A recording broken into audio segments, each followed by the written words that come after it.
Shalom à tous, c'est le frère Ariel Ngangwe Racheté, fils spirituel de l'apôtre Abraham Jean Parfait Ngouloubi de l'église Mission d'évangélisation mondiale Christ Roi.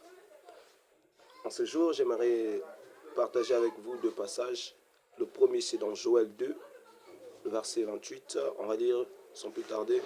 Joël 2, verset 28 dit « Après cela, je répandrai mon esprit sur toute chair.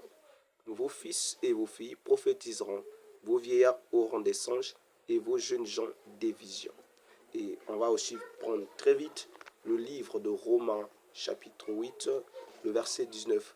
Il dit « Aussi la création attend-elle avec un ardent désir la révélation des fils de Dieu. » Amen. Et nous allons voir par là, mon frère, ma soeur, mon père, ma mère, peu importe votre statut, votre personnalité, votre âge. On va voir que là, la Bible est en train de parler. On a pris Joël qui est l'Ancien Testament, on a pris Romain qui est là, le Nouveau Testament. Et on va remarquer que dans Joël 2, 28, la Bible dit que dans les derniers temps, Dieu va répandre de son esprit sur toute chair. Et les jeunes gens, on dit vos fils et vos filles. Ça veut dire qu'on ne parle pas seulement des hommes, mais on parle aussi des femmes. Qu'il y aura effusion du Saint-Esprit. Le Saint-Esprit va se manifester au moyen des dents. Et dans Romains 8, 19, on se rend compte que la Bible nous dit que la nature attend avec un ardent désir la révélation des fils de Dieu. Mon frère, ma soeur, vous qui êtes Congolais et Congolaises comme moi, habitant dans la République du Congo, nous faisons face à des phénomènes qu'on appelle phénomènes bébé noir Kuluna. Mais nous allons voir que ceux qui sont en train de faire ces choses sont là animés des esprits. Parce que la Bible dit, si la Bible peut nous dire que poussés par l'Esprit de Dieu, les hommes ont parlé de la part de Dieu, ça veut dire que lorsque nous faisons des actions contraires à la volonté de Dieu, c'est poussé par des esprits impurs. Amen. Et nous allons voir, mon frère, ma soeur, le monde est en train de se mouvoir dans un système de ténèbres. Le monde se meurt dans le noir, dans des ténèbres. Mais toi et moi, nous avons la grâce. Toi et moi qui avons reçu cette grâce, qu'est-ce que nous faisons de ça?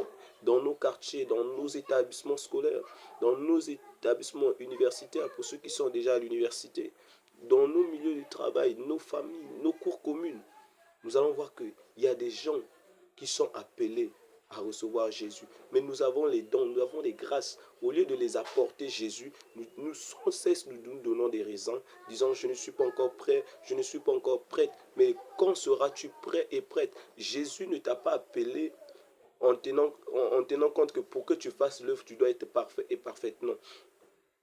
Parce que quand tu iras faire l'œuvre de Dieu et que tu vas parler de Dieu et que toi tu n'as pas de défauts, tu es une personne sans tâche, ça veut dire là que Jésus n'aura pas de gloire. Les gens ne vont pas suivre Jésus, mais les gens vont te suivre, vont t'adorer toi.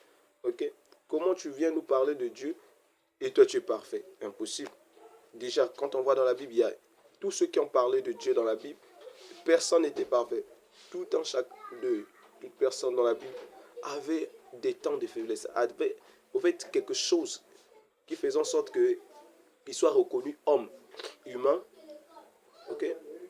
C'est pour te dire, mon frère, ma soeur, cesse de donner les raisons en ce qui concerne l'œuvre de Dieu. Lève-toi, mets-toi au travail. Commence à évangéliser. Commence à... Regarde, il y a des gens qui ont des grâces de guérison. Il y a des gens qui meurent dans les hôpitaux. On trouve normal que dans les églises, les gens meurent. Mais pendant que Dieu a investi dans les jeunes, dans des vieilles, dans des personnes, au fait, des grâces, comme les grâces de guérison, tu vois, les grâces de prophétie, beaucoup de choses. Mais vous étouffez ces choses, des visions et autres. Les chantres, vous avez reçu des grâces par lesquelles Dieu peut agir, peut affranchir beaucoup de personnes. Aujourd'hui, le monde est détruit avec la musique profane. Mais toi, Dieu a mis en toi l'inspiration de chanter pour lui, afin d'attirer les âmes vers lui, afin d'instruire. Mais qu'est-ce que tu fais de cette grâce? Toi à qui Dieu a appelé à évangéliser, à prêcher, à prophétiser. Toi, tu te dis que je ne suis pas encore prêt, je ne suis pas encore prêt, je ne suis pas encore prêt. Mon frère, ma soeur, mais si Jésus venait maintenant, les gens, est-ce que des fois, quand vous suivez des vidéos là où les jeunes sont morts, ils sont tués, fusillés, qu'est-ce que ça vous dit? Ça peut être une personne qui était appelée à être gagnée par toi, mon frère, ma soeur qui me suit. Mais puisque tu ne faisais pas l'œuvre, tu attendais encore. Si Moïse avait retardé l'appel de Dieu, si Moïse avait retardé, Israël allait mourir. Je vous dis ce qui est.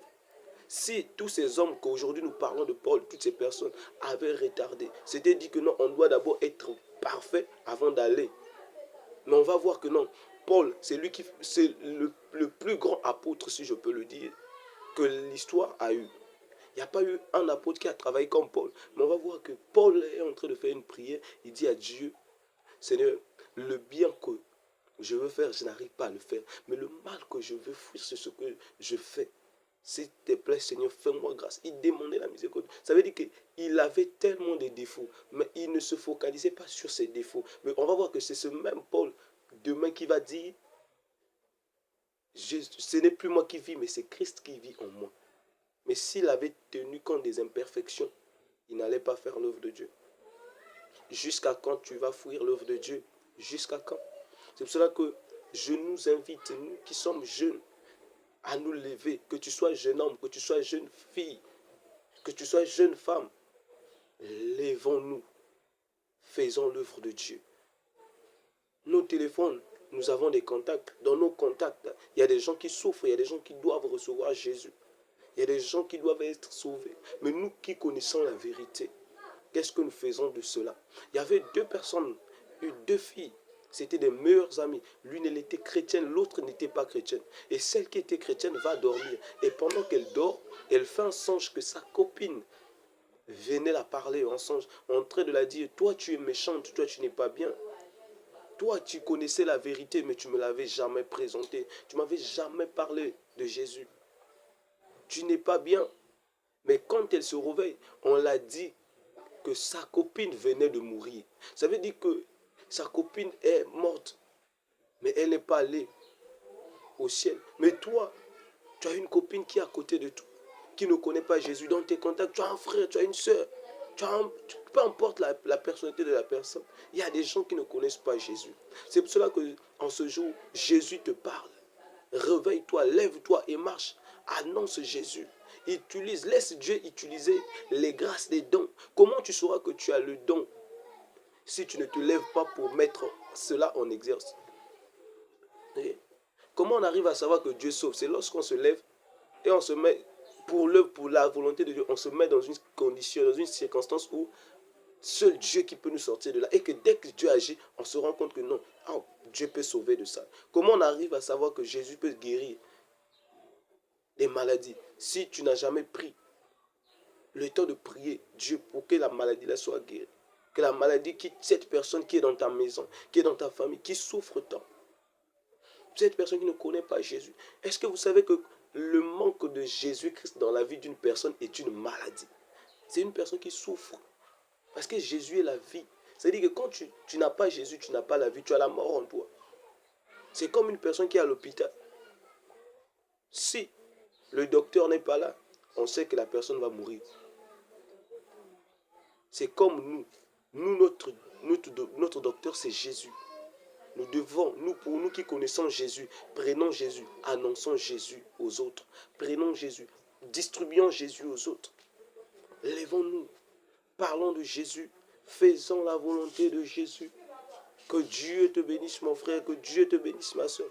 Pour ceux qui veulent me joindre, vous pouvez me contacter. Pour ceux qui veulent intégrer notre groupe WhatsApp, vous pouvez me contacter au 06 404 34 22. C'est un numéro WhatsApp que moi-même je réponds directement, automatiquement.